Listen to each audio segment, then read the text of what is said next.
Hello दोस्तों, तो स्वागत है आपका हमारे यूट्यूब चैनल एनजे एक्सप्लेन में। और यह है नागराज कॉमिक्स खूनी कबीला। तो चलिए इस कॉमिक को शुरू करते हैं। वह बड़ा ताकतवर है सरदार, स्नेक फाइटर है वो। उसके शरीर से सांप निकलता है। खामोश हो जाओ, तुम सब कायर हो जो तुम दबाकर भाग आए। अब तुम सब मेरे साथ चलोगे। नागराज की मौत उसे यहाँ खींच लाई है। ये तो हमें भी मरवाएगा। कितनी मुश्किल से जान बचा कर आए थे हम। मैं नहीं जाऊंगा। मत जा सरदार, तुझे भून कर खा जाएगा। सरदार टांगों कर जा, हमारे लिए खून लाओ, गरम गरम खून। जंगली 2 बाल्टी खून ले आए। धीरे बोल वरना खैर नहीं। आज हजारों का लहू बहेगा। सरदार बहुत गुस्से में है। वह दोनों बाल्टी खून चट कर गया। चलो अब पुरानी बस्ती चलो, जो मिले उसका खून पी लो। खूनी कबीले के जंगली फिर अपने सरदार के पीछे पुरानी बस्ती की ओर चल पड़े थे। जिंगलाला हिर हिर हु। दूसरी तरफ नागराज भी बस्ती वालों को खूनी कबीले से लड़ने के लिए तैयार कर रहा था। खूनी कबीले के नजर आते ही हम सब उन पर भालों से हमला करेंगे। अपने तीरों को और पैना कर लो चोमा। थोड़ी ही देर बाद वातावरण खूनी कबीले की भयंकर दहाड़ों से गूंजने लगा। खून खून, मारो। खूनी कबीले पर फेंके गए भाले कुछ तो लपक कर तोड़ दिए गए और कुछ टांगों के मुख से निकलती अग्नि में भस्म हो गए। जिंगालाला जिंगालाला। अब चूहे पंजे मारना सीख गए हैं। फिर खूनी कबीले ने वहां भयंकर मार का मचा दी। ओई, आई, बचाओ, आई, आह, वाह, गर्मा गर्म खून। आगे बढ़ो, खत्म कर दो इन सबको। टूट पड़ो साथियों, हम इन्हें मार भगाएंगे। आह, बचाओ, सांप, आह। बाप रे, इसके मुंह से तो आग निकल रही। क्रो ने जलती हुई मशाले दुश्मन पर फेंक मारे। मार डालूंगा सबको। आह, आह। चोमा ने कबीले पर विषबान व अग्निबाणों की वर्षा कर दी। हाय, आ। सुगा के सटीक निशानों ने कई जंगलियों पर यमपुरियों का कहर मचाया। आह। पोमा की फूकनी ने भी जंगलियों पर खूब कहर बढ़ाया। किंतु इन सबसे ज्यादा आतंक फैलाया था टांगों ने। इस तरह तो यह अकेला ही सबको खत्म कर देगा। मुझे कुछ करना चाहिए। नागराज ने टांगों पर नागरस्सी फेंकी, किंतु टांगों ने बेफिक्र होकर नाग को मुंह में डाल दिया और चबा डाला। नागराज ने पैंतरा बदला और फिर एक नाग छोड़ा, किंतु नाग टांगों के मुंह से निकलती आग में बुरी तरह से झुलस कर बीच में ही गिर गया। मुझे जहरीली फुंकार से काम लेना चाहिए। नागराज ने टांगों पर जहरीली फुंकार छोड़ी, किंतु टांगों की फुंकार उसने उसे निष्क्रिय कर दिया। अपने सब वार निष्फल होते देख नागराज हवा में उछला और अपने दोनों पैरों को जोड़कर एक ताकतवर टक्कर उसने टांगों के सीने पर जड़ दी। टांगों के गिरते ही नागराज को जंगलियों ने घेर लिया।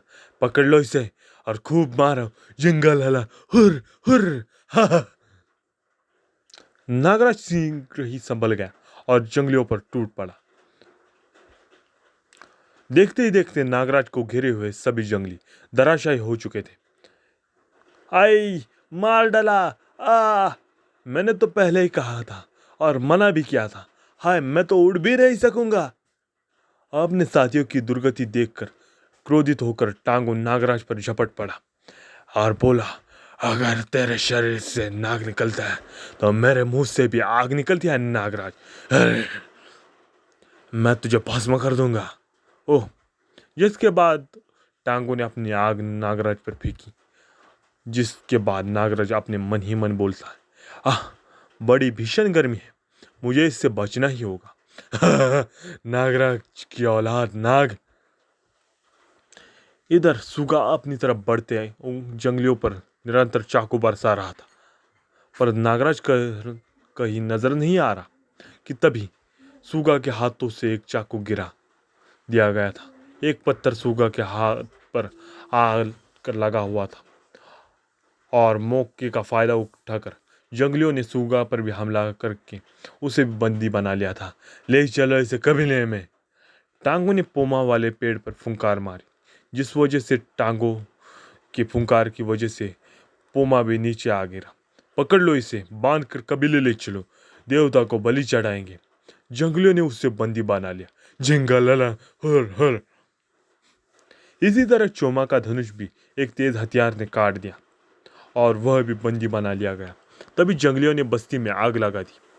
नेता विहीन बस्ती वालों ने भागना ही अच्छा समझा। वे बचने के लिए बस्ती छोड़कर भागने लगे। भागो वरना सब मारे जाओगे।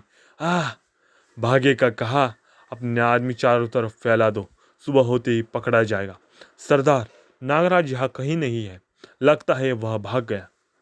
चलो साथियों, सब कैदियों को लेकर कबीले वापस चलो। तबाही और बर्बादी मचाकर खूनी कबीले के जंगली बस्ती वालों ने को कैदी बनाकर ले गए। नागराज, नागराज तुम कहाँ हो? उधर नागराज टांगों की आग से घायल भागता हुआ लाशों के बीच गिरा पड़ा था। तभी वहां महात्मा गोरखनाथ प्रकट हुए। उठो नागराज, जागो वत्स। बाबा आप चिंता मत करो नागराज। ऑपरेशन द्वारा तुम्हारे मस्तिष्क से मैंने जिस शक्ति का संचार किया था वह इतनी आसानी से नष्ट नहीं हो सकती।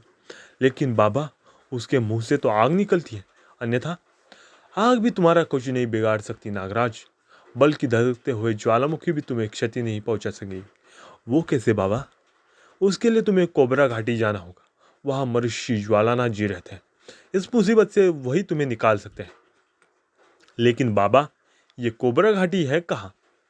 कोबरा घाटी दक्षिण दिशा में 500 मील दूर एक टापू पर स्थित एक ज्वालामुखी के अंदर है। उस घाटी में नाग ही नाग है। कोबरा उन नागों का राजा है जो दिन रात ज्वालानाथ की सेवा में मग्न रहता है। परंतु बाबा, मैं उस टापू पर पहुंचाऊंगा कैसे?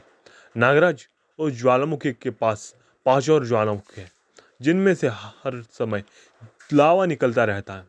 केवल वही एक ऐसा ज्वालामुखी है जो कि शांत है, वह भी महर्षि के निवास के कारण, और यही उस टापू की पहचान है। मैं वहां अवश्य जाऊंगा बाबा। मानवता की रक्षा के लिए मैं कुछ भी कर सकता हूँ। मुझे तुमसे यही आशा थी नागराज। अच्छा, अलविदा, फिर मिलेंगे। बाबा की अदृश्य होती ही नागराज बोलता है, मुझे कोबरा घाटी जाने के लिए किसी तरह अपने हेलीकॉप्टर तक पहुंचना है। अभी वो आगे बढ़ा ही था कि नागराज, कौन? क्रो? नागराज, हम लुट गए, तबाह हो गए। नागराज, उन्हें बचाओ वरना वे उनकी बलि चढ़ा देंगे। हाँ क्रो, हम उन्हें जरूर बचाएंगे, किंतु उसके लिए पहले मुझे कोबरा घाटी जाना होगा। तुम किसी तरह मुझे मेरे हेलीकॉप्टर तक पहुंचा दो। फिर नागराज ने क्रो को कोबरा घाटी के बारे में सब बता दिया। क्रो ने बस्ती से एक बैलगाड़ी निकाली और नागराज को लेकर नदी के किनारे हेलीकॉप्टर की तरफ चल पड़ा। जल्दी आना नागराज, वरना सब खत्म हो जाएगा। फिर वह उड़ चला कोबरा घाटी की तरफ। मेरा इंतजार करना क्रो, मैं जल्द ही आ जाऊंगा। क्या नागराज महर्षि ज्वालानाथ से मिल सका? क्या नागराज खूनी कबीले की कैद से पोमा, चोमा व सुगा को बचाकर ला सका? क्या नागराज टांगों की आग पर काबू पा सका? क्या अफ्रीका की भोली जनता को जनरल टम्टा के कुशासन से मुक्ति मिल पाएगी? इन सभी प्रश्नों का हल जानने के लिए पढ़े कोबरा घाटी। तो दोस्तों, नागराज की ये कॉमिक्स खूनी कबीला यहीं पे समाप्त होती हैं। अगर आपको ये कॉमिक और साथ ही में वीडियो पसंद आया हो तो इस वीडियो को लाइक, शेयर और मेरे चैनल को सब्सक्राइब कीजिए। और साथ ही में ऐसा ही कॉमिक्स और सुपर हीरो से रिलेटेड कंटेंट जानने के लिए और सुनने के लिए मेरे चैनल को सब्सक्राइब कीजिए। अगर आपको मुझे मोटिवेट करना हो और मुझे प्रोत्साहित करना हो तो एक अच्छा सा कमेंट भी आप कमेंट बॉक्स में डाल सकते हैं। और थैंक्स फॉर वॉचिंग। जय भारत, वंदे मातरम।